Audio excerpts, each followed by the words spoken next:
And welcome to another edition of the most consistent, prolific, and dedicated uploads in YouTube history. This is the dynamic Sean's View Entertainment on YouTube.com. Make sure to like this video and subscribe with the latest backstage news, rumors, and developments as it concerns the WWE's Roman Reigns and Dean Ambrose.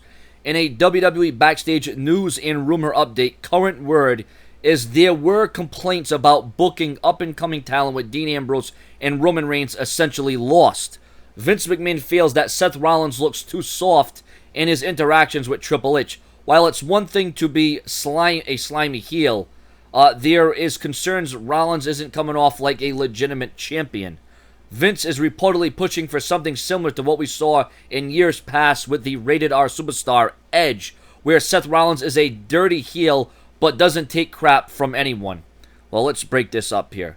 Okay, first, they don't want to book any up-and-coming talent with Dean Ambrose and Roman Reigns because, well, they may want to separate them from the pack. They want to utilize them correctly, although right now Dean Ambrose is once again directionless going against Bo Dallas. Roman Reigns is thrust into a feud with Bray Wyatt. Why? We really don't know.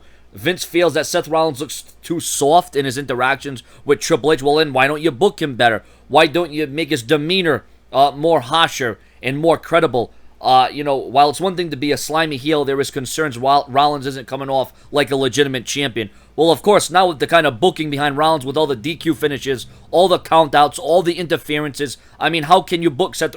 Isn't Vince McMahon in charge here? I mean, it almost seems like there's a disconnect and a disagreement between Triple H and Vince McMahon on how to book Seth Rollins the correct way here. And, this video was supposed to be about Roman Reigns and Dean Ambrose, and even though it is to a certain standpoint, this is almost much more about Seth Rollins and the booking behind him, and it's just off. And once again, it's one of those things that doesn't add up and it doesn't make sense. So what I'm looking forward to right now is your comments and your opinions, and this can definitely be fixed, but the WWE continues to build Seth Rollins the way they want to build him, as this slimy heel that, well, resorts to these tactics that, well, while it's heel tactics, it's not bringing him to the legitimacy that it should. Subscribe.